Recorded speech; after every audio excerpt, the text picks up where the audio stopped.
Hello മക്കളെ, ഇന്ന് നമ്മൾ എടുക്കാൻ പോകുന്നത് 5ാം ക്ലാസ്സിലെ മാത്സ് ആണ് കേട്ടോ. അത് ക്വസ്റ്റ്യൻ പേപ്പറാണ്. നമ്മൾ ഓണപ്പരീക്ഷയാണ് ഇപ്പോൾ അല്ലേ. അപ്പം എന്താണ് ഓണപ്പരീക്ഷേൻ്റെ ഒരു മോഡൽ ക്വസ്റ്റ്യൻ, അതായത് 2025-26 കഴിഞ്ഞ വർഷത്തെ ക്വസ്റ്റ്യൻ പേപ്പറാണ് നമ്മൾ ഡിസ്കസ് ചെയ്യുന്നത് കേട്ടോ. അപ്പോൾ ക്വസ്റ്റ്യൻ പേപ്പർ ഡിസ്കസ് ചെയ്യുന്നതിലൂടെ നമ്മൾ പഠിച്ച കാര്യങ്ങൾ ഒന്നും കൂടി റിവൈൻഡ് ചെയ്യാനും അതുപോലെ എന്തെങ്കിലും ഡൗട്ട് ഉണ്ടെങ്കിൽ തീർക്കാനോ ഒക്കെ നമുക്ക് സാധിക്കും അല്ലേ. പിന്നെ ഏകദേശം അതിൻ്റെ മോഡലൊക്കെ ആയിരിക്കും എന്താക്കുക ഈ വർഷവും വരുന്നത് അല്ലേ. അപ്പം നോക്കാം, ഫസ്റ്റ് ക്വസ്റ്റ്യൻ എന്താണെന്ന് നോക്കിയേ. 2 circles of radius 2 centimeters each are drawn in a rectangle adjacent to each other. എന്താണ് രണ്ട് സർക്കിൾ അല്ലെ, രണ്ട് എന്താണ് വൃത്തങ്ങൾ അല്ലെ, രണ്ട് സർക്കിൾ എന്താണ് ഈ ചതുരത്തിനകത്ത് ഈ റെക്റ്റാങ്കിൾ എന്താണ് 2 സെന്റിമീറ്റർ വീതം റേഡിയസ് ഉള്ള 2 സെന്റിമീറ്റർ വീതം ആരമുള്ള രണ്ട് സർക്കിൾ, രണ്ട് വൃത്തങ്ങൾ പരസ്പരം ചേർന്ന് നിൽക്കുന്ന രീതിയിലാണ് ഇവിടെ വരച്ചിരിക്കുന്നത് അല്ലെ. രണ്ട് സർക്കിൾ എന്താണ് പരസ്പരം ചേർന്ന് നിൽക്കുന്ന രീതിയിലാണ് ഈ റെക്റ്റാങ്കിളിൻ്റെ ഉള്ളിൽ ഈ സർക്കിൾ വരച്ചിരിക്കുന്നത്. ഈ എന്താണ് 2 സെന്റിമീറ്റർ ആരമുള്ള അല്ലെ, 2 സെന്റിമീറ്റർ വൃത്തം എന്താണ് റേഡിയസ് ഉള്ള രണ്ട് സർക്കിളാണ് ഇവിടെ വരച്ചിരിക്കുന്നത്. ആദ്യം നമ്മൾ ക്വസ്റ്റ്യൻ നന്നായി വായിച്ച് മനസ്സിലാക്കണം, എന്നിട്ട് ആൻസർ ചെയ്യാവൂ കേട്ടോ. ഓക്കെ, അപ്പോൾ ഫസ്റ്റ് ക്വസ്റ്റ്യൻ എന്താണെന്ന് നോക്കിയേ. What is the height of the rectangle? ഇനി ഈ ഇതിൻ്റെ റെക്റ്റാങ്കിളിൻ്റെ ഹൈറ്റ്, ഈ ചതുരത്തിൻ്റെ ഹൈറ്റ് എന്താണെന്നാണ് ചോദിച്ചിരിക്കുന്നത്. അപ്പോൾ നോക്കൂ, ഇവിടുന്ന് ഇങ്ങോട്ടുള്ളതാണല്ലോ ഹൈറ്റ് ഇത് അല്ലേ. അപ്പോൾ എന്താണ് ഇതിൻ്റെ ഹൈറ്റ് എന്താണെന്ന് ചോദിച്ചത്. അങ്ങനെ ആകുമ്പോൾ ഇതിന് ഈക്വൽ ആണല്ലോ ഇപ്പം ഇതും അല്ലേ. അതായത് ചതുരം ആയതുകൊണ്ട് തന്നെ റെക്റ്റാങ്കിൾ ആയതുകൊണ്ട് ഓപ്പോസിറ്റ് സൈഡ്സ് ഈക്വൽ ആണ് അല്ലേ. അപ്പോൾ ഇവിടുന്ന് ഇങ്ങോട്ടുള്ള ഡിസ്റ്റൻസ് ആണ് ഇത് ഇതും ഇതും അല്ലേ. അങ്ങനെ ആകുമ്പോൾ എന്താണ് ഈ ലൈനൊക്കെ എന്താണ് സെയിം തന്നെയല്ലേ വരുന്നത്. ഈ ഹൈറ്റും ഈ ഹൈറ്റും സെയിം തന്നെയല്ലേ. അപ്പോൾ ഇത് വൃത്തത്തിലൂടെ പോകുമ്പോൾ ഈ സെൻറ്ററിലൂടെ പോകുമ്പോൾ സർക്കിളിലെ സെൻറ്ററിലൂടെ പോകുമ്പം ഇതെന്തായി, ഇത് ഡയമീറ്റർ ആയില്ലേ അല്ലേ. അപ്പോൾ ഡയമീറ്റർ ആകുമ്പോൾ എന്താണ് നമ്മൾ ഡയമീറ്റർ എന്ന് പറഞ്ഞാൽ എന്താണ് റേഡിയസിൻ്റെ ഡബിൾ അല്ലേ. അപ്പോൾ ഇവിടുന്ന് ഇങ്ങോട്ടേക്ക് 2 സെന്റിമീറ്റർ അല്ലേ, റേഡിയസ് എന്ന് പറഞ്ഞാൽ ഇതിൽ 2 സെന്റിമീറ്റർ അല്ലേ. അപ്പോൾ ഇത് 2 അല്ലേ. അപ്പോൾ ഇവിടുന്ന് ഇങ്ങോട്ടേക്കും 2 അല്ലേ. അപ്പോൾ ഇത് എത്രയായി, ഇത് രണ്ടും കൂടി പ്ലസ് ചെയ്താൽ പോരെ. അപ്പോൾ 2 + 2 എത്രയായി, 4 ആയി അല്ലേ. അപ്പോൾ എന്താണ് അതിൻ്റെ ഹൈറ്റ് ഓഫ് ദ സർക്കിൾ എത്രയാണ്, ഹൈറ്റ് ഓഫ് ദി റെക്റ്റാങ്കിൾ എത്രയാണ്, 4 സെന്റിമീറ്റർ അല്ലേ. ഇനി അപ്പോൾ ഇവിടെ എന്താ 4 centimetre. Then what is the length of the rectangle? ഇനി റെക്റ്റാങ്കിളിൻ്റെ ലെങ്ത് എന്താണെന്നാണ് ചോദിച്ചിരിക്കുന്നത്. അതും കണ്ടുപിടിച്ചിട്ട് നമുക്ക് ഇതാണ് ലെങ്ത് എന്ന് പറയുന്നത് അല്ലേ. അപ്പോൾ നോക്കിയേ, ഇതേ തന്നെയല്ലേ ഇത് അല്ലേ, ഈ അളവ് സെയിം തന്നെയല്ലേ. അതേപോലെ തന്നെ നടുക്ക് കൂടെ ഇങ്ങനെ നമ്മൾ ഇങ്ങോട്ട് വരച്ചാൽ എന്താണ് ഇതും സെയിം തന്നെയല്ലേ ആണല്ലേ. അങ്ങനെ ആകുമ്പോൾ നോക്കൂ, ഈ സർക്കിളിന് ഈ വൃത്തത്തിൽ നിന്ന് ഇവിടുന്ന് ഇങ്ങോട്ടുള്ള അളവ് എത്രയാണ്, ഇത് ഡയമീറ്റർ അല്ലേ ഈ സർക്കിളിൻ്റെ. അപ്പോൾ എന്താണ് ഇത് 4 സെന്റിമീറ്റർ നമുക്കറിയാം അല്ലേ. റേഡിയസ് എന്ന് പറഞ്ഞാൽ 2 അല്ലേ, ഇവിടുന്ന് ഇങ്ങോട്ടേക്ക് 2, ഇവിടുന്ന് ഇങ്ങോട്ട് 2. അപ്പോൾ ഇതെന്താ ഈ ഡയമീറ്റർ 4 അല്ലേ. ഇനി ഇവിടുന്ന് ഇങ്ങോട്ടേക്കും എന്താണ് അത് 2, ഇത് 2, ഇതും 4 അല്ലേ. അപ്പോൾ എത്ര, അത് രണ്ടും കൂടി കൂട്ടിയാൽ പോരെ, 4 + 4 8 അല്ലേ. അപ്പോൾ നമുക്ക് എന്താണ് ഇത് 8 സെന്റിമീറ്റർ അല്ലേ. ഓക്കെ, അപ്പോൾ എന്താ നമുക്ക് ലെങ്ത് ഓഫ് ദ റെക്റ്റാങ്കിൾ എത്രയാണ്, 8 സെന്റിമീറ്റർ കിട്ടിയില്ലേ. അപ്പോൾ 8 സെന്റിമീറ്റർ. നിങ്ങൾക്ക് മനസ്സിലായ കാര്യം നിങ്ങൾ അവിടെ എഴുതി കാണിക്കണം കേട്ടോ. ഇനി which of the following statements are correct about the rectangle? റെക്റ്റാങ്കിളിനെ കുറിച്ചിട്ടുള്ള സ്റ്റേറ്റ്മെന്റ് ഇതിൽ ഏതാണ് കറക്റ്റ് എന്നാണ് ചോദിച്ചിരിക്കുന്നത്. നോക്കൂ, ഏതാണ് radius of the circle and the length of the rectangle are equal. The length of the rectangle is twice its height. Height of the rectangle is equal to the radius. The length of the rectangle is 4 times of radius. അപ്പോൾ എന്താണ് ഇതിൻ്റെ ചതുരത്തിനെ കുറിച്ചിട്ടുള്ള പ്രസ്താവനകളാണ് താഴെ അല്ലേ. അതിൽ ഏതാണ് ശരിയെന്ന് ചോദിച്ചത്. അപ്പോൾ വൃത്തത്തിൻ്റെ ആരവും ചതുരത്തിൻ്റെ നീളവും തുല്യമാണ്. ആണോ? വൃത്തത്തിൻ്റെ ആരവും ചതുരത്തിൻ്റെ നീളവും തുല്യമാണോ? അല്ല, തെറ്റാണ് ഇല്ലേ. അത് തെറ്റാ വരുന്നത് അല്ലേ. ഈ ചതുരത്തിൻ്റെ നീളം ഉയരത്തിൻ്റെ ഇരട്ടിയാണ്. അപ്പോൾ ചതുരത്തിൻ്റെ നീളം എന്ന് പറഞ്ഞാൽ എന്താണ്, ഉയരത്തിൻ്റെ ഇരട്ടിയാണ്. അത് ശരിയാണ് ഇല്ലേ, അത് ശരി കൊടുക്കുക. ഈ ചതുരത്തിൻ്റെ ഉയരം ആരത്തിന് തുല്യമാണ്. ചതുരത്തിൻ്റെ ഉയരം അല്ലേ, ചതുരത്തിൻ്റെ ഉയരം എന്ന് പറയുമ്പോൾ എന്താണ് ഇത് അല്ലേ, അത് ആരത്തിന് തുല്യമാണോ? അല്ല, തെറ്റാണ്, ഡബിളാണ് വരുന്നത് അല്ലേ. ഈ ആരത്തിൻ്റെ 4 മടങ്ങാണ് ചതുരത്തിൻ്റെ നീളം. ആണോ? ആരത്തിൻ്റെ 4 മടങ്ങാണ് ചതുരത്തിന് നീളം. അത് ശരിയല്ലേ. ആരെത്രയാണ്, റേഡിയസ് എത്രയാണ്, 2 അല്ലേ. അപ്പോൾ എന്താണ് അതിൻ്റെ നീളം എത്രയാണ് നമുക്ക് കിട്ടിയത്, 8 അല്ലേ. അപ്പോൾ 4 മടങ്ങുമ്പോൾ 4 × 2 8 തന്നെയല്ലേ. അപ്പോൾ അല്ലേ, അപ്പോൾ നമുക്ക് എന്താ ശരി, 2ഉം 4ഉം ആണ് ശരി അല്ലേ. അപ്പോൾ ഇവിടെ 2ഉം 4ഉം ഇവിടെ അത്. അപ്പോൾ ഡി ആണ് ശരി കേട്ടോ. ഓക്കെ, ഓക്കെ, ഡി ആണ്. 2ഉം 4ഉം ആണ് കറക്റ്റ് കേട്ടോ. നെക്സ്റ്റ് നോക്കൂ, draw the triangle using the corners of the set square. ഇനി എന്താണ് ഈ ട്രയാങ്കിൾ വരയ്ക്കാനാണ് പറഞ്ഞിരിക്കുന്നത്. എന്താണ് സെറ്റ് സ്ക്വയർ ഉപയോഗിച്ചിട്ട് സെറ്റ് സ്ക്വയറിന്റെ കോർണർ ഉപയോഗിച്ചിട്ട് എന്താണ് ഈ ട്രയാങ്കിൾ വരയ്ക്കാനാണ് പറഞ്ഞിരിക്കുന്നത്. അപ്പോൾ നമ്മൾ ആദ്യം എന്ത് ചെയ്യണം, ഇവിടെ 6 സെന്റിമീറ്റർ തന്നിട്ടുണ്ടല്ലോ. അപ്പോൾ നമ്മൾ എന്താക്കണം, ആദ്യം ഒരു 6 സെന്റിമീറ്റർ എന്ന് വരയ്ക്കുക അല്ലേ. ഇനി എന്താക്കുക, സെറ്റ് സ്ക്വയർ എടുക്കുക, അറിയാമല്ലേ സെറ്റ് സ്ക്വയർ എടുത്തിട്ട് ഒരു മൂല എന്താക്കുക, ഈ മൂല വെച്ചിട്ട് എന്താക്കുക, സെറ്റ് സ്ക്വയറിന്റെ ഇതിൽ ഇങ്ങനെ അങ്ങ് വരയ്ക്കുക അല്ലേ. ഇങ്ങനെയല്ല ഉണ്ടാവുക. പിന്നെ അടുത്ത മൂല ഈ ഭാഗത്ത് വെച്ചിട്ട് എന്താക്കുക, അങ്ങോട്ടേക്കും വരയ്ക്കുക. ഓക്കെ, അപ്പോൾ എന്താണ് ഇതായില്ലേ, ജോയിൻ്റ് ആയില്ലേ. ഇതാണ് ഇവിടെ 6 സെന്റിമീറ്റർ എന്ന് എഴുതുക കേട്ടോ. ഓക്കെ, ഇങ്ങനെ വരയ്ക്കുക. ഇത് 6 സെന്റിമീറ്റർ അല്ലേ. ഓക്കെ, ദെൻ നെക്സ്റ്റ് ക്വസ്റ്റ്യൻ എന്താണ്, മലയാളത്തിലുള്ളത് എന്താണ്, അങ്ങനെ തന്നെ അല്ലേ. നോക്കൂ, എന്താണ് മട്ടത്തിൻ്റെ മൂലകൾ ഉപയോഗിച്ച് തന്നിരിക്കുന്ന അളവിൽ ത്രികോണം വരയ്ക്കാനാണ് പറഞ്ഞിരിക്കുന്നത്. അപ്പോൾ സെറ്റ് സ്ക്വയർ പറഞ്ഞാൽ മട്ടം അല്ലേ, അത് വെച്ചിട്ട് നിങ്ങൾ വരയ്ക്കുക കേട്ടോ. ഇപ്പോൾ ഞാൻ കാണിച്ചു തന്ന രീതിയിൽ തന്നെ വരയ്ക്കുക. ദെൻ നെക്സ്റ്റ് നോക്കൂ, എന്താണ് given the population of the sum of the States of India. എന്താണ് ഇന്ത്യയിലുള്ള കുറച്ച് സ്റ്റേറ്റ്സിലെ പോപ്പുലേഷനാണ് ഇവിടെ തന്നിരിക്കുന്നത്. അപ്പോൾ എന്താണ് ഇന്ത്യയിലെ ചില സംസ്ഥാനങ്ങളെ ജനസംഖ്യ പട്ടികയിൽ കൊടുത്തിരിക്കുന്നത് അല്ലേ. അപ്പോൾ എന്താണ് സ്റ്റേറ്റ് ഇവിടുത്തെ പോപ്പുലേഷൻ ഇവിടെ ഉണ്ട് അല്ലേ. അപ്പോൾ ഉത്തർപ്രദേശിൽ ഇത്രയാണ്, സിക്കിം, കേരളം, ഹിമാചൽ പ്രദേശ്, ഉത്തരാഖണ്ഡ്, ഗോവ അങ്ങനെ തന്നിട്ടുണ്ട് കേട്ടോ. അപ്പോൾ തന്നിരിക്കുന്നവയിൽ ജനസംഖ്യ ഏറ്റവും കൂടുതലുള്ള സംസ്ഥാനം ഏതാണെന്നാണ് ചോദിച്ചിരിക്കുന്നത്. നോക്കൂ, which state is most populated, കൂടുതലുള്ള ജനസംഖ്യയുള്ള സംസ്ഥാനം ഏതാണ്. ഇതിൽ ഏതാ മക്കളെ, ആദ്യം നമുക്ക് ഡിജിറ്റ്സ് എണ്ണി നോക്കുക അല്ലേ. കുറേ വായിക്കുന്നതിൽ എന്താ ഡിജിറ്റ് എണ്ണി നോക്കുക, കൂടുതൽ ഡിജിറ്റ് ഏതാ ഉള്ളത് നോക്കുക അല്ലേ. അപ്പോൾ അതായിരിക്കും കൂടുതൽ. ഇനി സെയിം ഡിജിറ്റ് തന്നെ വരുന്നെങ്കിൽ എന്താണ്, അതിൽ വലിയ ഏതാണ്, ഫസ്റ്റത്തെ 2 നമ്പർ എടുത്തിട്ട് അതിൽ വലുതാണ് ഏതാണെന്ന് നോക്കുക. ഇനി ഫസ്റ്റത്തെ 2 നമ്പർ സെയിം ആണെങ്കിൽ മൂന്നാമത്തെ നമ്പറും കൂടി കൺസിഡർ ചെയ്യുക. അങ്ങനെ 3 ഇതാണെങ്കിൽ 4ാമത്തെ നമ്പർ കൂടി കൺസിഡർ ചെയ്ത് കമ്പയർ ചെയ്യുക കേട്ടോ. അപ്പോൾ ഇതിൽ ഏതാണ് which state is most populated, കൂടുതലുള്ള ഏതാണ്, ഉത്തർപ്രദേശ് ആണല്ലേ. അപ്പോൾ എന്താക്കുക, നിങ്ങൾ ഉത്തർപ്രദേശ് എന്ന് ഇവിടെ എഴുതുക കേട്ടോ. ഉത്തർപ്രദേശ് എന്ന് എഴുതുക നിങ്ങൾ ആൻസർ പേപ്പറിൽ കേട്ടോ.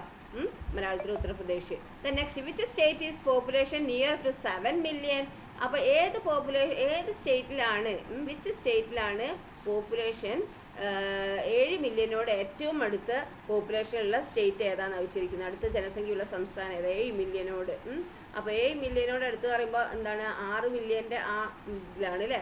അപ്പോൾ എന്താണ് നോക്കൂ, 6 മില്യൻ്റെ അടുത്ത് വരുന്നതിൽ ഏതാണെന്ന് നോക്കിയേ, ഏതാ നിങ്ങൾ തന്നെ നോക്കണം കേട്ടോ. അപ്പോൾ ഏതാണ്, ഹിമാചൽ പ്രദേശാണ് കേട്ടോ. അപ്പം നിങ്ങൾ ഇവിടെ എന്താ എഴുതണം, ബി എന്ന് പറഞ്ഞിട്ട് എന്താണ് ഹിമാചൽ പ്രദേശ് എഴുതുക കേട്ടോ. ഇവിടെ ഹിമാചൽ പ്രദേശ് കേട്ടോ, ബി ഹിമാചൽ പ്രദേശാണ്. ദെൻ നെക്സ്റ്റ് എന്താ നോക്കൂ, എന്താണ് അടുത്ത question, which state has population less than 1 million. 1 മില്യണിൽ കുറവുള്ള ജനസംഖ്യയുള്ള സംസ്ഥാനം ഏതാണെന്നാണ് ചോദിച്ചിരിക്കുന്നത്. ഒരു മില്യണിൽ കുറഞ്ഞ പോപ്പുലേഷൻ ഉള്ള സ്റ്റേറ്റ് ഏതാണെന്നാണ് ചോദിച്ചിരിക്കുന്നത്. അപ്പോൾ ഏതാണ് 1 മില്യണിൽ കുറവുള്ളത് നോക്കിയാൽ ഏതാണ്, അതാ സിക്കിമാണ് കേട്ടോ. അപ്പോൾ എന്താണ് നിങ്ങൾ സിക്കിം എന്ന് എഴുതുക കേട്ടോ. 1 മില്യൺ എത്രയാണെന്നൊക്കെ നമുക്ക് അറിയാം അല്ലേ. അതൊക്കെ പഠിക്കണേ. 1 മില്യൺ എന്ന് പറഞ്ഞാൽ എത്രയാണ്, അതുപോലെ ക്രോറ് അതൊക്കെ പഠിക്കുക കേട്ടോ. ദെൻ നെക്സ്റ്റ് എന്താണ് അടുത്തത്, the sum of the population of 2 state is between 20 and 21 lakh. Which are those States. അപ്പം 2 സ്റ്റേറ്റിൻ്റെ പോപ്പുലേഷൻ കൂട്ടിയാൽ, 2 സ്റ്റേറ്റിൻ്റെയും പോപ്പുലേഷൻ കൂട്ടിയാൽ 2 സംസ്ഥാനങ്ങളിലെ ജനസംഖ്യ ചേർന്നാൽ 20 ലക്ഷത്തിനും 21 ലക്ഷത്തിനും ഇടയിലാണ് സംസ്ഥാനങ്ങൾ ഏതെല്ലാമാണെന്നാണ് ചോദിച്ചിരിക്കുന്നത്. അപ്പോൾ ഏതൊക്കെ സ്റ്റേറ്റുകളാണ് മക്കളെ, ഏതൊക്കെ സ്റ്റേറ്റ്. അപ്പോൾ നിങ്ങൾ കൂട്ടി നോക്കണം കേട്ടോ. കൂട്ടി നോക്കിയാൽ നമുക്ക് എന്താ കിട്ടുക ആൻസർ, 20 ലാഖിൻ്റെയും 21 ലാഖിൻ്റെയും ഇടയിലാണ് കിട്ടേണ്ടത്. അപ്പോൾ നമുക്ക് എന്താ എഴുതേണ്ടത്, ഏതൊക്കെയാണ് ആൻസർ കിട്ടുക അറിയാം. നിങ്ങൾ കൂട്ടി നോക്കിയേ, സിക്കിം പിന്നെന്താണ് ഗോവയും കൂടി കൂട്ടിയാലാണ് എന്ത് 20 ലാഖിൻ്റെയും 21 ലാഖിൻ്റെയും ഇടയിലുള്ള ഇത് കിട്ടുക കേട്ടോ. പ്ലസ് ചെയ്താൽ okay. Then which of the 3 states with least population written in order from smallest to largest. എന്താണ് least population written in order from smallest to largest. ചെറുതിൽ നിന്ന് വലുതിലേക്ക് എഴുതിയ കുറവുള്ള പോപ്പുലേഷന് 3 സ്റ്റേറ്റ് എഴുതാനാണ് പറഞ്ഞിരിക്കുന്നത്. അപ്പോൾ ഏതൊക്കെയാണ്, എന്താണ് പട്ടികയിലെ സംസ്ഥാനങ്ങളെ ഏറ്റവും കുറഞ്ഞ ജനസംഖ്യയുള്ള 3 സംസ്ഥാനങ്ങളെ ചെറുതിൽ നിന്ന് വലുതിലേക്ക് ക്രമീകരിച്ച് എഴുതുക. അപ്പോൾ ഏറ്റവും ചെറുത് ഏതാണ് ഉള്ളതാണ് സിക്കിം, ഹിമാചൽ പ്രദേശ്, ഗോവ തന്നിട്ടുണ്ട്. സിക്കിം, ഗോവ, ഹിമാചൽ പ്രദേശ് അങ്ങനെ തന്നിട്ടുണ്ട്. അപ്പോൾ ഇതിൽ നമ്മൾ നോക്കണം അല്ലേ, ഏറ്റവും ചെറുത് ഏതാണ്. ആദ്യം നോക്ക്, ഇതിലെത്തിയും ചെറുത് ഏതാണ്, സിക്കിം അല്ലേ. അപ്പോൾ സിക്കിം. പിന്നെ എന്താ അടുത്ത് വരുന്നത്, ഏതാ ഗോവയാണ് അല്ലേ. പിന്നെ ഏതാ വരുന്നത് നോക്ക്, ഹിമാചൽ പ്രദേശ് അല്ലേ?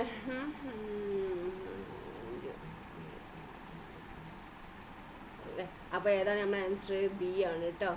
ബി ആണ് നമ്മുടെ ആൻസർ കേട്ടോ. അപ്പോൾ നോക്കണം, ക്വസ്റ്റ്യൻ നന്നായി വായിക്കണേ. ഞാനിങ്ങനെ നിങ്ങൾക്ക് നന്നായിട്ട് എക്സ്പ്ലെയിൻ ചെയ്താൽ കുറേ ടൈം എടുക്കും. അതുകൊണ്ടാണ് നിങ്ങൾ എന്തൊക്കെ പോസ് വെക്കിയിട്ട് നിങ്ങൾ നോക്കുക കേട്ടോ, എന്നിട്ട് ആൻസർ എഴുതുക കേട്ടോ. ദെൻ നെക്സ്റ്റ് ക്വസ്റ്റ്യൻ എന്താണെന്ന് നോക്കിയാൽ എന്താണ്? How many 4-digit number are there below? എത്ര 4-digit number, how many 4-digit numbers are there below 5000? 5000ന്റെ അടിയിലുള്ള 5000ന് താഴെയുള്ള എത്ര നാലക്ക സംഖ്യകൾ ഉണ്ട് എന്നാണ് ചോദിച്ചത്. എത്രയും മക്കളെ? 4000 ആണ് കേട്ടോ. 4000 ആണ് എന്ത്? 5000ന് താഴെയുള്ളത് കേട്ടോ. അപ്പോൾ 5000 - 1000 ചെയ്ത് നോക്കിയാൽ മതി അല്ലേ? ദെൻ നെക്സ്റ്റ് നോക്കൂ. The largest 5-digit number that can be formed using 3, 2, 5, 4, 7 എന്താണ്? ഈ 3, 2, 5, 4, 7 എന്നീ അക്കങ്ങളെല്ലാം ഉപയോഗിച്ച് ഉണ്ടാക്കാവുന്ന ഏറ്റവും വലിയ 5 അക്ക സംഖ്യ ഏതാണെന്ന് വെച്ചാൽ ഏറ്റവും വലുത് അല്ലേ? അപ്പോൾ നമുക്ക് എന്താ ചെയ്താൽ ഇത് ഏറ്റവും വലിയ നമ്പർ ആദ്യം എഴുതുക. 7, 5, 4, 3, 2 അടുത്ത 7, 4, 5, 4, 3, 2 കേട്ടോ. ഓക്കെ. അത് നെക്സ്റ്റ് ക്വസ്റ്റ്യൻ എന്താന്ന് നോക്കിയേ. എന്താണ്? Write the largest 3-digit number having the sum of the digits as 4. എന്താണ് പറഞ്ഞിരിക്കുന്നത്? ഈ അക്കങ്ങളുടെ തുക 4 ആയ ഏറ്റവും വലിയ 3 അക്ക സംഖ്യ എഴുതാനാണ് പറഞ്ഞിരിക്കുന്നത്. അക്കങ്ങളുടെ തുക, അതായത് സം ഓഫ് ഡിജിറ്റ് 4 ആവണം. ഓക്കെ. അപ്പോൾ സം ഓഫ് ഡിജിറ്റ് 4 ആയാൽ ഏറ്റവും വലിയ 3 അക്ക സംഖ്യ ഏതാണെന്ന് വെച്ച്. അപ്പം 2, 1, 1 എന്ന് പറയുമ്പോൾ എത്ര? എന്താണ്? 4 അക്ക സംഖ്യയാണ് അല്ലേ? 4 ആയല്ലേ? അപ്പം നമുക്ക് 3 അക്ക സംഖ്യയല്ലേ കൊടുക്കേണ്ടത്. അപ്പോൾ നോക്കൂ, ഡിജിറ്റ് കൂട്ടിയാലല്ലേ? അപ്പം നമുക്ക് 400 എഴുതി വയ്ക്കാലോ. 400 3-digit നമ്പർ അല്ലത് അല്ലേ? ഇത് സം ചെയ്ത് നോക്ക്. 4 അല്ലേ വരുന്നത്? അപ്പം 400 ആണ് കേട്ടോ വരുന്നത്. ഓക്കെ. ഇനി അടുത്ത ക്വസ്റ്റ്യൻ എന്താണ്? 34,143 ഒരു ഇരുവഴി സംഖ്യയാണ്. ഇതേ അക്കങ്ങൾ ഉപയോഗിച്ച് മറ്റൊരു 5 അക്ക ഇരുവഴി സംഖ്യ എഴുതാനാണ് പറഞ്ഞിരിക്കുന്നത്. എന്താണ്? 34,143 എന്ന പാലിൻഡ്രമിക് നമ്പറാണ്. അപ്പോൾ 5-digit നമ്പറിൻ്റെ പാലിൻഡ്രമിക് നമ്പർ എഴുതാനാണ്, ഈ സെയിം ഡിജിറ്റ് വെച്ചിട്ട് എഴുതാനാണ് പറഞ്ഞിരിക്കുന്നത്. അപ്പോൾ നമുക്ക് എഴുതിക്കൂടെ? 3, 4 ഇതിപ്പോൾ എത്ര? 1, 2, 3, 4, 5 അല്ലേ? അപ്പോൾ write another palindromic number using the digit. ഈ ഡിജിറ്റ് തന്നെ വെച്ചിട്ട് എഴുതാനാണ് പറഞ്ഞിരിക്കുന്നത്. അപ്പോൾ നമുക്ക് എങ്ങനെ എഴുതാം? 4, 3, 1, 3, 4 എന്ന് എഴുതാം അല്ലേ? ഞാൻ തന്നെ എഴുതണമെന്നില്ല. എന്താണ്? 1, 4, 3, 4, 1 അതും എഴുതാം അല്ലേ? ഈ 3, 4, 1 എന്ന് വെച്ചിട്ട് ഏതെങ്കിലും എന്താണ് പാലിൻഡ്രമിക് നമ്പർ എഴുതിയാൽ മതി കേട്ടോ. പാലിൻഡ്രമിക് നമ്പർ എന്ന് പറഞ്ഞാൽ അറിയില്ലേ? ഇതാണ് നമ്മൾ തിരിച്ചെഴുതിയാലും സെയിം നമ്പർ തന്നെ വരുന്നത് അല്ലേ? അപ്പോൾ നോക്ക്, ഇത് 3, 4, 1, 4, 3 അല്ലേ? ഇനി തിരിച്ചെഴുതുമ്പോൾ എന്താണ്? ആദ്യം 3 വരും, പിന്നെ എന്താണ്? ഈ 4 എഴുതും, പിന്നെ 1 എഴുതും, 4 എഴുതും, 3 എഴുതും, സെയിം നമ്പർ തന്നെയല്ലേ? അപ്പോൾ തിരിച്ചെഴുതിയാൽ ആ നമ്പർ തന്നെ വരുന്നതാണ് പാലിൻഡ്രമിക് നമ്പർ കേട്ടോ. Okay. Then next, if all the 3-digit number that can be formed using the digit 4, 6, 7 are arranged from smallest to largest, which of the following is the number that comes after 476? അപ്പോൾ എന്താ ഇവിടെ പറഞ്ഞത്?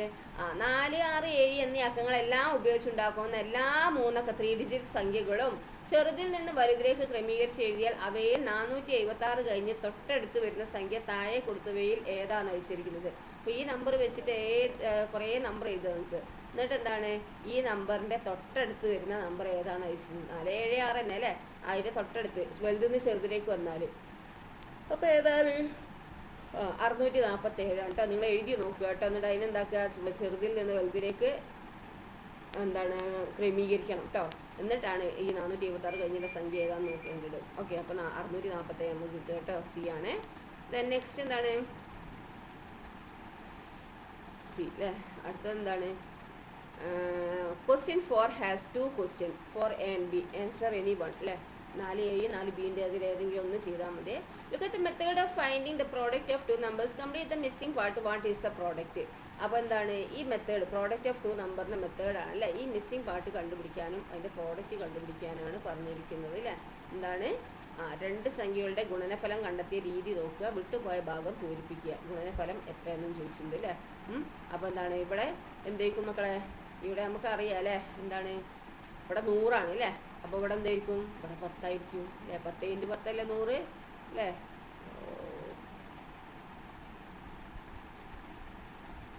ഇവിടെ 10. Okay, ഇവിടെ എന്താ ഇവിടെ നോക്കിയാൽ 18, അവിടെ 6. അപ്പോൾ എന്താണ് ഈ 6നോട് എന്തുണ്ട് ചെയ്താലാ 18 കിട്ടുക? 3 അല്ലേ? അപ്പോൾ ഇവിടെ 3 കൊടുക്കുക കേട്ടോ. ഓക്കെ, അപ്പോൾ ഇവിടെ 3 കിട്ടി, ഇവിടെ 10 കിട്ടി. ഇനി നമ്മൾ സിമ്പിൾ അല്ലേ? ഇനി ഇവിടെ എന്തായിരിക്കും? ഇവിടെ എഴുതേണ്ടത് ഈ മുകളിലത്തെ ഈ നമ്പർ ഇൻറ്റു ഈ സൈഡ് നമ്പർ അല്ലേ? 10 × 3 എത്രയാണ്? 30 അല്ലേ? ഇനി ഇവിടെ എന്തായിരിക്കും? ഇവിടെ 6ഉം ഇവിടെ 10 അല്ലേ? ഇവിടെ എത്രയാണ്? 60 അല്ലേ? 60. ഇതെല്ലാം കൂടി കൂട്ടി വെക്കുക അല്ലേ? 100 + 60 160. ഇതിൻ്റെ പ്രോഡക്റ്റ് എന്താ, ഗുണനഫലം എന്താണെന്നൊക്കെ ചോദിച്ചിട്ടുണ്ട് അല്ലേ? ഇതിൻ്റെ പ്രോഡക്റ്റാന്ന് നമുക്ക് കാണാൻ പറ്റും കേട്ടോ. ഈ 30 + 18 എത്രയാണ്? ചെയ്തു നോക്കുക സൈഡിൽ. അപ്പം എന്ത് കിട്ടും നമുക്ക്? 48 എന്ന് കിട്ടും കേട്ടോ. ഇതിൻ്റെ ഗുണനഫലം കണ്ടുപിടിക്കാമല്ലോ, പ്രോഡക്റ്റ് കണ്ടുപിടിക്കാൻ പറഞ്ഞില്ലേ? ഇത് രണ്ടും കൂടി കൂട്ടിയിട്ടാണ് 160. 30 + 18 ആണ് 48 കേട്ടോ. ഇനി ഇത് രണ്ടും കൂടി പ്ലസ് ചെയ്യുക. ഓക്കെ, അപ്പോൾ 8 പിന്നെ 6 4 എത്രയാണ്? 10. ഇനി എത്രയാണ് ഇവിടെ ഒന്ന് ബാലൻസ്? 2 അല്ലേ? 208 അല്ലേ? അപ്പോൾ എന്താണ്? 16 × 13 = 208 അല്ലേ?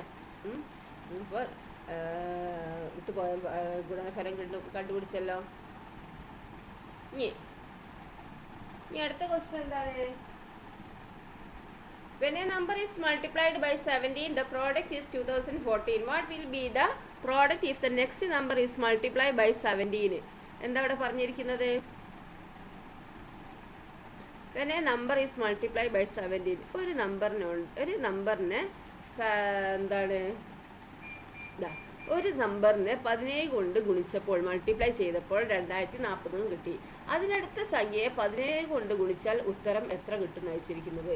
അപ്പോൾ ഒരു സംഖ്യയെ 17 കൊണ്ട് ഗുണിച്ചപ്പോഴാണല്ലോ 2040 കിട്ടിയത്. അപ്പോൾ അതിൻ്റെ അടുത്ത സംഖ്യ എന്ന് പറയുമ്പോൾ എന്താണ്? അതിലൂടെ ഈ 17 എന്താണ്? ഓരോന്ന് 17ൻ്റെ ഗുണനല്ല വരുന്നത്. അപ്പോൾ എന്താ? അപ്പോൾ 2ൻ്റെ ഗുണനാണെങ്കിൽ എന്താണ്? നമ്മൾ 2 കൂട്ടി പോവല്ലേ ഓരോ ഇതിലും. 3ൻ്റെ ഗുണനാണെങ്കിൽ എന്താണ്? ഉത്തരത്തിൽ നമ്മൾ 3 കൂട്ടി പോകുന്നതല്ലേ? 5ൻ്റെ ഗുണനാണെങ്കിൽ 5 കൂട്ടി പോവല്ലേ? അപ്പോൾ 17 കൊണ്ട് ഗുണിച്ചാൽ അടുത്ത സംഖ്യ കിട്ടാൻ എന്താണ്? 17 കൂട്ടിയാൽ പോരെ? അപ്പോൾ 2040 + 17 അല്ലേ? അപ്പോൾ എന്ത് കിട്ടും നമുക്ക്? ഇവിടെ 8 5 അല്ല, ഇവിടെ 8 അല്ലല്ലേ? 7 അല്ലേ? 17 അല്ലേ കൂട്ടേണ്ടത്? അല്ല, അതിനടുത്ത സംഖ്യ അറിയുമ്പോൾ ഏതാണ്? 17 തന്നെ കൂട്ടുക. ഓക്കെ, 17 കൂട്ടുക അല്ലേ? അപ്പോൾ 2040 17 അങ്ങ് കൂട്ടുക. അപ്പോൾ എന്ത് കിട്ടും? 7 5 0 2 അല്ലേ? 2057 കിട്ടും കേട്ടോ. ഓക്കെ, നെക്സ്റ്റ് ക്വസ്റ്റ്യൻ എന്താന്ന് നോക്കിയേ? 21 × 8 ഇങ്ങനെ എഴുതാം. ഇങ്ങനെ എഴുതിട്ടോ. Which of the following correctly matches the calculation given below. അപ്പോൾ എന്താ ഈ തന്നിരിക്കുന്നതിൽ കാൽക്കുലേഷൻ കറക്റ്റ് ഉള്ളത് ഏതാണെന്ന് ചോദിച്ചത്. അപ്പോൾ അത് മാച്ച് ദ ഫോളോയിങ് ആട്ടോ. ഇതിന് 21 × 8 ഇങ്ങനെ എഴുതാന്നല്ല. അപ്പോൾ 21 × 8 നമുക്ക് എങ്ങനെ എഴുതാം? ഇതാ നോക്കൂ, 21 × 8 നമുക്ക് എങ്ങനെ എഴുതാം? ഇതിലേതാ? 20 + 29 ആണ് അല്ലേ? അപ്പോൾ 29 × 8 ആണ്. അത് നോക്കാം നമുക്ക്. ആദ്യം ഇത് പ്ലസ് അല്ലേ? ഇത് 8 സെയിം അല്ലേ? ആണ്. ഇനി 20 + 9 ചെയ്തു. അപ്പോൾ എത്ര? 29. 29 × 8 ഇതിൽ എവിടെയെങ്കിലും ഉണ്ടോ? ഇത് അവിടെ ഉണ്ട് അല്ലേ? അപ്പോൾ ഇതിന് മാച്ചാണ് ഇത് കേട്ടോ. ഇനി അടുത്ത നോക്കിയാൽ ഏതാണ്? 20 × 8ഉം 6 × 8ഉം അല്ലേ? ഇത് 8 8 സെയിം ആണ് അല്ലേ? ഇനി മറ്റേ രണ്ടും പ്ലസ് ചെയ്യുക. 20 + 6 26 × 8യുടെ ഇത് അല്ലേ? അപ്പോൾ ഇത് എഴുതുക. ഓക്കെ, ഇനി അടുത്തത് നോക്കിയേ ഏതാണ്? 20 × 8 + 1 × 8 അല്ലേ? 8 8 സെയിം ഉണ്ട്. അപ്പോൾ 20 + 1 21. 21 × 8 ഇതിൽ ഏതി ഉണ്ടോ? ഉണ്ട് അല്ലേ? അതായത് മാച്ച് ചെയ്യാം. ഇനി അടുത്ത് നോക്കൂ, 20 × 8 + 4 × 8 അല്ലേ? 8 8 ഉണ്ട് അല്ലേ? ഇനി മറ്റേ രണ്ടും കൂടി പ്ലസ് ചെയ്താൽ മതി. 20 + 4 24 × 8 24 × 8യുടെ ഏതാത് അല്ലേ? ഓക്കെ, അപ്പോൾ മാച്ച് സെയിം ഏതാണ്?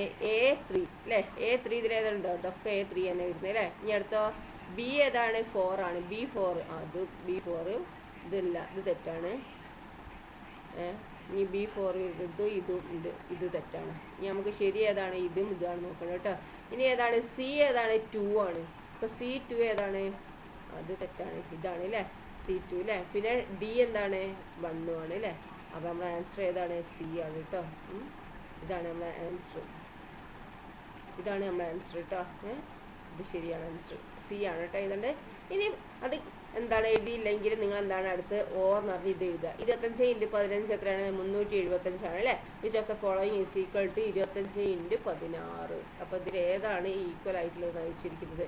അപ്പോൾ 25 × 15 ആണ് എന്ത്? 375. അപ്പോൾ 25 × 16 ഈക്വൽ ആയിട്ട് ഇതിൽ ഏതാ വന്നിരിക്കുന്നത് എന്നാണ് ചോദിച്ചിരിക്കുന്നത്. അപ്പോൾ നോക്കിയാൽ 25 × 15 375. ഇനി എന്താണ്? 25 × 16 ആണ്. ഓക്കെ, അപ്പോൾ 15 × 25 എന്താണ്? 375. അങ്ങനെ 16 × 25 എന്തായിരിക്കും? ഈ 25 കൂട്ടിയാൽ പോലെ ഇതിനോട്. അപ്പോൾ എത്ര? 400 വരും അല്ലേ? അപ്പോൾ എന്താണ്? ഇത് പ്ലസ് ചെയ്യാം. 375നോട് 25 പ്ലസ് ചെയ്യാണ് വേണ്ടത് അല്ലേ? അപ്പോൾ എത്ര? 375നോട് പ്ലസ് ചെയ്യുന്നത് അതാത് ഡി ആണ്. എന്നാൽ ശരി കേട്ടോ, ഡി ആണ് ശരി. അങ്ങനെ നോക്കട്ടെ, നോക്കൂ. 25 അതിലും 25 വരുന്നുണ്ട്, ഇതിലും 25 വരുന്നുണ്ട്. ഇനി എന്താ? ഈ 15ഉം ഇവിടെ 16 ആണ്. അപ്പോൾ ഇവിടെ എന്താണ്? ഏതിൻ്റെ മൾട്ടിപ്ലൈ ആയിട്ട് എടുക്കേണ്ടത്? 25ൻ്റെ മൾട്ടിപ്ലൈ ആയിട്ടാണ് നമ്മൾ കൺസിഡർ ചെയ്യേണ്ടത് കേട്ടോ. അപ്പം നമ്പർ മാറിപ്പോകുന്നത് 15, 16, 15 എങ്ങനെയല്ലേ? അപ്പോൾ എന്താണ്? ഏതിൻ്റെ മൾട്ടിപ്ലൈ ആണ് ആ നമ്പറാണ് കൂട്ടി പോകേണ്ടത് അല്ലേ? അപ്പോൾ എന്താണ്? ഈ 15 കഴിഞ്ഞിട്ടാണ് 16. അതുകൊണ്ടാകുമ്പോൾ എന്താണ്? പ്ലസ് ആണ് ചെയ്യേണ്ടത് അല്ലേ? 25 കൂട്ടുകയാണ് വേണ്ടത്. നെക്സ്റ്റ് എന്താണ്? C the rectangular multiplication method. ഇവിടെ നോക്കിയാൽ റെക്ടാങ്കുലർ മൾട്ടിപ്ലിക്കേഷൻ മെത്തേഡാണ് ഇവിടെ പറഞ്ഞിരിക്കുന്നത് അല്ലേ? അപ്പോൾ റെക്ടാങ്കുലർ മെത്തേഡ് എന്താണ്? മൾട്ടിപ്ലിക്കേഷൻ മെത്തേഡ് നോക്കൂ. ഇവിടെ 30 ആണ്, ഇവിടെ 300 ആണ് അല്ലേ? അപ്പോൾ 30നോട് എന്തിൻ്റെ ചെയ്താലാണ് 300 കൂട്ടുക? 10 അല്ലേ? അപ്പോൾ നമുക്ക് ഇവിടെ 10 എന്ന് എഴുതാം കേട്ടോ. 10 × 30 എത്രയാണ്? 300 അല്ലേ? ഇനി ഇവിടെ നോക്കിയേ, ഇവിടെ 20 ആണ് അല്ലേ? ഇവിടെ 10ഉം. അപ്പോൾ 10നോട് എന്തിൻ്റെ ചെയ്താൽ 20 കിട്ടുക? 2. അപ്പോൾ ഇവിടെ 2. ഓക്കെ, ഇനി ഇവിടെ നോക്കിയാൽ ഇവിടെ എന്താണെന്ന് അറിയില്ല അല്ലേ? പിന്നെ ഇവിടെ ഉണ്ട് അല്ലേ? ഇവിടെ അറിയാം. അപ്പോൾ 2നോട് എന്തിൻ്റെ ചെയ്താലും 6 കിട്ടുക? 3 അല്ലേ? അപ്പോൾ ഇവിടെ 3 എന്ന് എഴുതുക. ഓക്കെ, ഇനി ഇവിടെ 3ഉം 30നോട് എന്ത് ചെയ്താൽ എന്താ കിട്ടുക? 90 എന്ന് കിട്ടും അല്ലേ? ഓക്കെ ഓക്കെ, അപ്പോൾ അത് നമ്പേഴ്സ് മൾട്ടിപ്ലൈഡ്. ഇനി എന്താണ്? ഏത് നമ്പറാണ് മൾട്ടിപ്ലൈ ചെയ്തിരിക്കുന്നത്?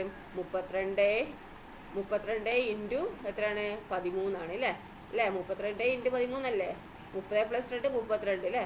അപ്പോൾ 32 എന്താണ്? 13 നമ്മൾ ചെയ്തു കേട്ടോ. അത് ചെയ്യാൻ അറിയില്ലേ? നോക്കൂ, 30 + 2 അല്ലേ? 32. 10 + 3 13 അല്ലേ? അപ്പോൾ ഇതാണ് എന്ത്? മൾട്ടിപ്ലൈ ചെയ്ത നമ്പർ അല്ലേ? What is A product? അതിൻ്റെ പ്രോഡക്റ്റ് എന്താണെന്ന് വെച്ചാൽ അപ്പോൾ ഇത് രണ്ടും കൂടി പ്ലസ് ചെയ്തിട്ട് ഇവിടെ എഴുതാം 320 അല്ലേ? അപ്പോൾ 320 പ്ലസ് എന്താണ്? 320 പ്ലസ് 90 + 6 എത്രയാണ്? 96 അല്ലേ? 96. ഇത് പ്ലസ് ചെയ്ത് എന്താ കിട്ടുക? 0 6 6 9 2 എത്രയാണ്? 9 2 9 10 11 1 ബാലൻസ് 4 അല്ലേ? 416 അല്ലേ? 416 ആണ് ആ പ്രോഡക്റ്റ്. എന്താണെന്ന് വെച്ചാൽ ഇവിടെ 416 അല്ലേ? നിങ്ങൾ ചെയ്തു നോക്കണേ. 416. Okay, then write 49 in 6 years number multiply with the same number. അപ്പോൾ എന്താ ഇങ്ങനെ എഴുതാം? ഇതവിടെ ചോദ്യം. 49 × 16 ഒരു സംഖ്യ അതേ സംഖ്യ കൊണ്ട് ഗുണിക്കുന്ന രീതിയിൽ എഴുതാനാണ് പറഞ്ഞിരിക്കുന്നത് കേട്ടോ. അപ്പോൾ നമുക്ക് എന്താക്കാം? 49 × 16 അല്ലേ? അപ്പോൾ 49 നമുക്ക് എന്താക്കാം? 7 × 7 എന്ന് എഴുതിക്കൂടെ? 7 × 7 അല്ലേ? ഇനി എന്താണ്? ഇൻറ്റു 16 നമുക്ക് എന്താക്കാം? 4 × 4 എന്ന് എഴുതിക്കൂടെ? അപ്പോൾ 4 × 4 അല്ലേ? ഓക്കെ, അപ്പോൾ എന്താണ്? നമുക്ക് 7 × 4 ആദ്യം എന്താക്കാം? നമുക്ക് എഴുതാം അല്ലേ? അപ്പോൾ 28 അല്ലേ? അപ്പോൾ 28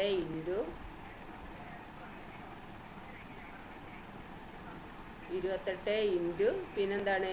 അടുത്ത് 7 × 4 അല്ലേ? 28 അല്ലേ? 28 × 28 എന്ന് പറഞ്ഞു എഴുതാം. അല്ലെങ്കിൽ എന്താക്കാം? 7 × 4 × 7 × 4 ആ മെത്തേഡിൽ എഴുതാം കേട്ടോ.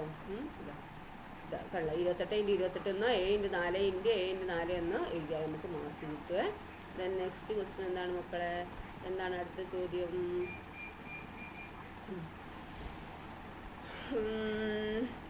സെയിം നമ്പറിനോട് മൾട്ടിപ്ലൈ ചെയ്യുന്നതല്ലേ? ഓക്കെ, ഈ draw this picture in the given measure. തന്നിരിക്കുന്ന മെഷറിൽ വെച്ചിട്ട് എന്താണ് ഈ ചിത്രം വരയ്ക്കാനാണ് പറഞ്ഞിരിക്കുന്നത് കേട്ടോ. അപ്പം എന്താണ്? ഇത് സ്ക്വയർ ആണ് അല്ലേ? 8 സെൻറ്റിമീറ്ററുള്ള ഒരു സ്ക്വയർ ആദ്യം വരയ്ക്കുകയാണ്. എന്താണ്? സെറ്റ് സ്ക്വയറൊക്കെ വെച്ചിട്ട് വരയ്ക്കുക കേട്ടോ, കറക്റ്റ് ആവണേ. എന്നിട്ട് എന്താക്കുക? നമുക്ക് സർക്കിൾ ഏത് വരയ്ക്കേണ്ടത്?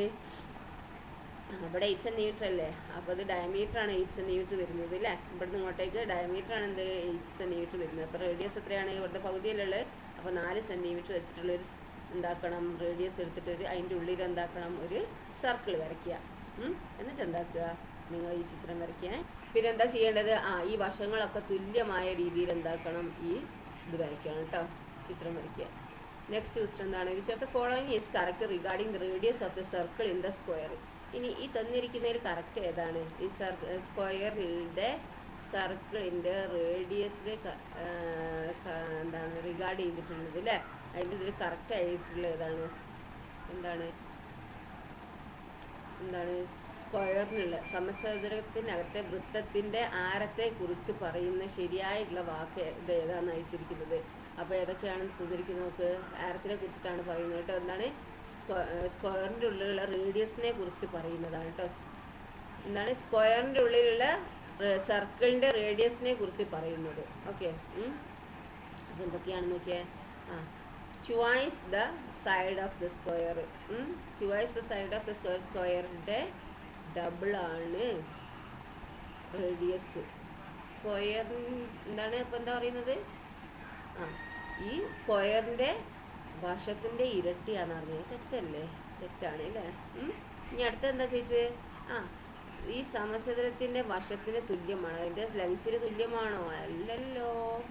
പിന്നെ അടുത്തെന്താണ്, ആരാണ് കേട്ടോ, റേഡിയസ് ആണ്. സമചതുരത്തിൻ്റെ വശത്തിന് തുല്യമാണോ, അല്ല അല്ലേ, അതിൻ്റെ ഉള്ളിലാണ് അല്ലേ. സമചതുരത്തിൻ്റെ അകത്തുള്ള വൃത്തത്തിൻ്റെ ആരത്തെക്കുറിച്ചാണ് പറയുന്നത്, അപ്പോൾ അതും തെറ്റാണ്. ഇനി ഈ സമചതുരത്തിൻ്റെ വശത്തിൻ്റെ പകുതിയാണ്, അത് ശരിയാണ് അല്ലേ, വശത്തിൻ്റെ പകുതിയല്ല റേഡിയസ് വരുന്നത്.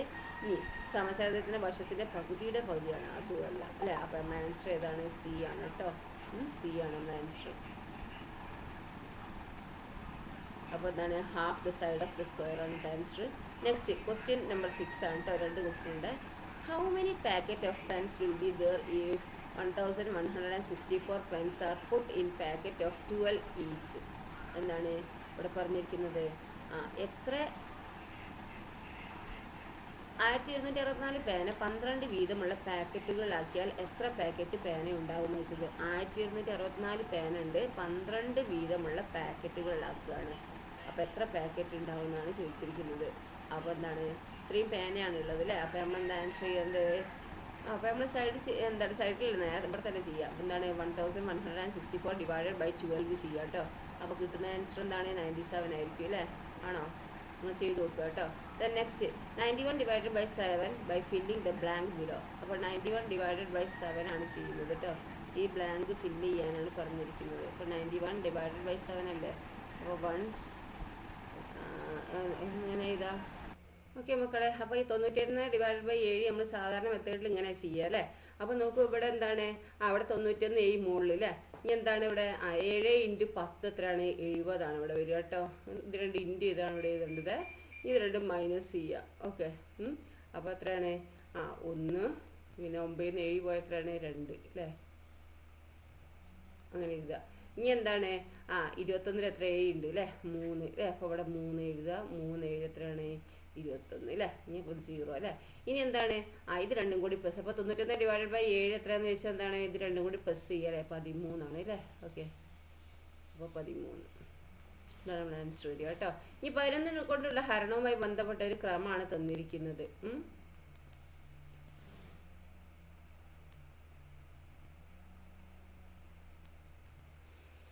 A pattern related to division of 11 is given. അല്ലേ, 11ൻ്റെ ഒരു പാറ്റേൺ ആണ് ഇവിടെ തന്നിരിക്കുന്നത്. നോക്കൂ, 1 × 22 divided by 11 is equal to 2. 2 × 22 divided by 4 എത്രയാണ് 11 is equal to 4. 3 × 22 divided by 11 is equal to 6. പിന്നെ 4 × 22 ഡിവൈഡഡ് ബൈ 11 ഈക്വൽ ടു 8. അപ്പോൾ അടുത്ത which of the following equal to 10 × 22 divided by 11. ഇതിന് ഈക്വൽ ആയിട്ടുള്ള ഏതാണെന്ന് ചോദിച്ചാൽ, അപ്പോൾ നമുക്ക് നോക്കിയേ, ഇത് നോക്കി നോക്കുക, 1 അല്ലേ. അപ്പോൾ 1 പിന്നെന്താ ബാക്കിയൊക്കെ സെയിം തന്നെ അല്ലേ. അപ്പോൾ 1 ഇവിടെ ആണെങ്കിൽ 2 അല്ലേ. 1 × 2 22. 22 ഡിവൈഡഡ് ബൈ 11 പറഞ്ഞാൽ 2 ആണ്. ഇനി 2 × 22 എന്ന് പറഞ്ഞാൽ എത്രയാണ് 44. 44 ഡിവൈഡഡ് ബൈ 11 എന്ന് പറയുന്നത് എത്രയാണ് 4 ആണ് അല്ലേ. ഇനി 3 × 22 പറഞ്ഞാൽ എത്രയാണ് 22 ഇൻറ്റു അപ്പോൾ എത്രയാ 66 ഡിവൈഡഡ് ബൈ 11 6 ആണ് അല്ലേ. ഇനി ഇതെത്രയാണ്? 88 ഡിവൈഡഡ് ബൈ 11 8 ആണ്. അങ്ങനെയാണെങ്കിൽ 20 ഇൻറ്റു 22 എത്രയാണ്? 220 ആണ് അല്ലേ. അപ്പോൾ 220 ഡിവൈഡഡ് ബൈ 11 എത്രയാണ്? 20 വരും അല്ലേ. അപ്പോൾ ഇതിന് ഈക്വൽ ആയിട്ട് ഇതിൽ ഏതാണെന്നാണ് ചോദിച്ചിരിക്കുന്നത്. ഏതാണ് 20 വരുന്നത്? ആ ഏതാ മക്കളെ? അപ്പോൾ ഇതിനുള്ള ഏതാണ്? 20 വരുന്നത്. 10 ഇൻറ്റു 22 എത്രയാ? 220. 220 ഡിവൈഡ് ബൈ 11 ഇവിടെ സൈഡ് ചെയ്ത് നോക്കുക. അപ്പോൾ കിട്ടുന്ന ഉത്തരം 20 ആയിരിക്കും. അപ്പോൾ 20 ആൻസർ വരുന്നതിൽ ഏതാന്ന് നോക്കിയാൽ 2 ഇൻറ്റു 10 അല്ലേ അല്ലേ. അപ്പോൾ 2 ഇൻറ്റു 10 ആണ് നമ്മൾ ആൻസർ കേട്ടോ.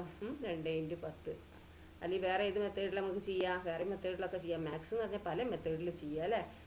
അപ്പോൾ ഇതിന് ഈക്വൽ ആയിട്ട് വരുന്നത് ഏതാണെന്ന് വെച്ചാൽ എന്താണ് വരുന്നത്?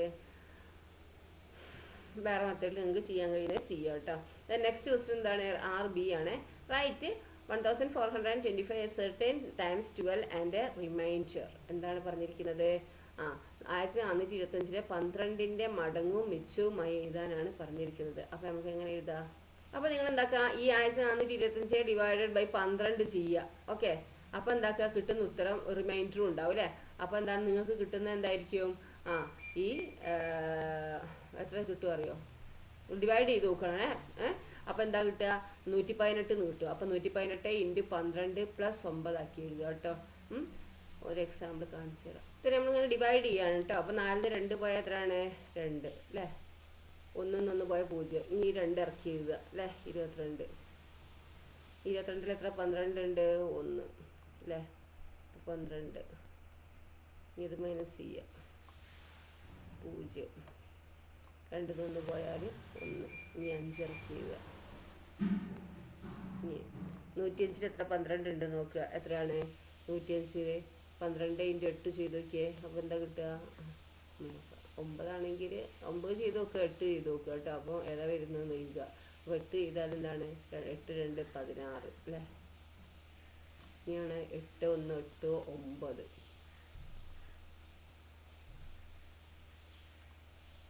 96 വരുന്നത്. 8 2 16 1 പാരൻസ് 8 8 9 96 അല്ലേ. ഇനി 5 6 പോകില്ല. അപ്പോൾ ഇവിടെ നിന്ന് ഇങ്ങോട്ട് കണ്ടെടുക്കും അല്ലേ. അപ്പം എത്ര നമുക്ക് എഴുതുക? 15 10 പോകില്ല. അപ്പോൾ ഇവിടെ എന്താക്കും? 9 ഇങ്ങോട്ട് കടയെടുത്ത ഇവിടെ 10 ആയി. ഇവിടെ എന്താവും? 10 ഇങ്ങോട്ട് കടയെടുത്ത ഇവിടെ എന്തായി? 9 ആവും. ഇവിടെ 15 ആവും അല്ലേ. 15 6 പോയാൽ എത്രയാണ്? 6 7 8 9 10 11 12 13 14 15 9 അല്ലേ. അപ്പം എന്ത് കിട്ടും? 9 കിട്ടും. ഓക്കെ. അപ്പോൾ നമുക്ക് ഇങ്ങനെ കിട്ടിയല്ലോ. അപ്പോൾ ഇനി നമുക്ക് എങ്ങനെയാണ് അതിൻ്റെ മിച്ചവും മടങ്ങുമായിട്ട് എഴുതുക? ഇത് 2 ഇൻറ്റു എഴുതുക അല്ലേ. ഇവിടെ ആൻസർ ചെയ്യുമ്പോൾ എന്താണ്? 118 ഇൻറ്റു 12 അല്ലേ. അത് 2 ഇൻറ്റു ചെയ്ത് എഴുതുക. എന്നിട്ട് ബ്രാക്കറ്റ് കൊടുക്കുക. പ്ലസ് ബാക്കി റിമൈൻഡർ എന്താണോ അത് അതിൻ്റെ കൂട്ടത്തിൽ എഴുതണേ. ഈ 9 അല്ലേ. 9 എഴുതുക. ഇങ്ങനെയാണ് മടങ്ങവും മിച്ചമായിട്ട് എഴുതുക കേട്ടോ. റിമൈൻഡർ ആക്കി എഴുതേണ്ടത് ഇങ്ങനെയാണ്. ഇത് 2 118 12 അത് ഇൻറ്റു ചെയ്തിട്ട് ബ്രാക്കറ്റ് കൊടുക്കുക. പ്ലസ് ഈ അടിയത്തത് എഴുതുക കേട്ടോ. ഇതാണ് നമ്മളെ ആൻസർ കേട്ടോ. 118 ഇൻറ്റു 12 പ്ലസ് 9. ഓക്കെ. അതാണ് ഇവിടെ 118 ഇൻറ്റു 12 പ്ലസ് 9 എന്ന് വരുന്നത് കേട്ടോ. ഓക്കെ. അടുത്ത ക്വസ്റ്റ്യൻ എന്താ മക്കളെ? നോക്കൂ. എന്താണ്? Which of the following is written 128 as certain times 6 and reminder അല്ലേ. അപ്പോൾ 6ൻ്റെ 128 എഴുതുന്നത്. 128 എന്താണ്? 128 6ൻ്റെ മടങ്ങും മിച്ചമായി എഴുതിയ താഴെ കൊടുത്തവയിൽ ഏതാണെന്നാണ് ചോദിച്ചിരിക്കുന്നത് അല്ലേ. താഴെ കൊടുത്തവയിൽ ഏതാണ്? 128 എന്താണ്? 6ൻ്റെ ഇതാണ് അല്ലേ. അപ്പോൾ നമുക്ക് എന്താക്കാം? 128 ഡിവൈഡഡ് ബൈ 6 ചെയ്യുക കേട്ടോ. അപ്പോൾ 128 ഡിവൈഡഡ് ബൈ 6 ചെയ്താൽ എന്താ കിട്ടുക നോക്കാം? 128. അപ്പോൾ 2 6 12 മൈനസ് ചെയ്യുമ്പോൾ 8 ബാലൻസ് ഉണ്ടാവില്ല. അത് 0 ആയി പോകും. 8 ഇറക്കി ചെയ്തു. പിന്നെ എത്രയാണ്? 1 6 6 അല്ലേ. ഓക്കെ. ഇനി എന്താ? 8 6 മൈനസ് ചെയ്താൽ 2. അപ്പോൾ നമുക്ക് എങ്ങനെ എഴുതാം? 21 ഇൻറ്റു 6 പ്ലസ് 2 വരുന്നതിൽ ഏതാ നോക്കുക? 21 ഇൻറ്റു 6 പ്ലസ് 2 ഏതാ വരുന്നത്? ഇത് അല്ലേ. അപ്പോൾ നമുക്ക് എന്താണ് ബി ആണ് നമ്മുടെ ആൻസർ കേട്ടോ. ഇങ്ങനെ ചെയ്യാം കേട്ടോ. ഇത് 2 ഇൻറ്റു ചെയ്യുക പ്ലസ് 2 ഇതാണ് മിച്ചവും മടങ്ങായിട്ട് എഴുതുന്നത്. എന്താണ് അതിൻ്റെ സെർട്ടൈൻ ടൈംസും റിമൈൻഡറും ചോദിച്ചാൽ ഇങ്ങനെ എഴുതണം കേട്ടോ. ഓക്കെ, ദെൻ നെക്സ്റ്റ് ക്വസ്റ്റൻ എന്താണ് 5, 14, 23, 32 എക്സെട്ര അല്ലെ 5, 14, 23, 32 etcetera is a pattern of numbers when divided by 9 giving remainder 5. Will 103 be in this pattern? Why? എന്താ ചോദിച്ചിരിക്കുന്നത്? 5, 14, 23, 32 എക്സെട്ര ഇത് 9 കൊണ്ട് ഹരിച്ചാൽ 5 മിച്ചമായി വരുന്ന സംഖ്യകളുടെ പാറ്റേൺ ആണ് അല്ലേ. 9 കൊണ്ട് ഹരിച്ചിട്ട് 5 മിച്ചമായി വരുന്ന സംഖ്യകളുടെ പാറ്റേൺ ആണ് ഇത്. 9 കൊണ്ട് ഹരിച്ചാൽ എന്താണ് 5 മിച്ചമായി വരും അല്ലേ. ഇതിൽ 103 ഉണ്ടാകുമോ എന്ന് ചോദിച്ചത്. എന്തുകൊണ്ട് എന്ന് ചോദിച്ചത്. അപ്പോൾ എന്താക്കണം, 103നെ നമുക്ക് എന്താക്കുക 9 കൊണ്ട് ഹരിച്ചു നോക്കുക. അപ്പോൾ എന്നിട്ട് എന്താക്കുക, എന്താണ് 103നെ 9 കൊണ്ട് ഹരിക്കുക. എന്നിട്ട് മിച്ചം 5 ആണോ നോക്കുക, റിമൈൻഡർ 5 ആണോ നോക്കുക. അങ്ങനെയാണെങ്കിൽ എന്താണ് ഈ പാറ്റേൺ ഉണ്ടാവും എന്ന് എഴുതുക, ഇല്ലെങ്കിൽ ഇല്ല എന്ന് എഴുതുക. അപ്പോൾ നിങ്ങൾ എന്താക്കണം, അവിടെ ഡിവൈഡ് ചെയ്ത് കാണിക്കണം കേട്ടോ. അവിടെ തന്നെ പേപ്പറിൽ തന്നെ എന്താക്കണം, ഈ 103 ഹരിക്കണം 9 ചെയ്യുക. എന്നിട്ട് ബാലൻസ് എന്താണ് കിട്ടുന്നത് അത് എഴുതുക കേട്ടോ. അപ്പോൾ ഇത് 103നെ എന്താണ് 9 ഡിവൈഡ് ചെയ്താൽ ഹരിച്ചാൽ എന്താണ് നമുക്ക് മിച്ചം 4 കിട്ടുന്നത് കേട്ടോ. അപ്പോൾ എന്താ നിങ്ങൾ എഴുതേണ്ടത്, എങ്ങനെ അറിയേണ്ടത് നോക്കൂ. എന്താണ് 103 ഉണ്ടാകില്ല എന്ന് എഴുതുക.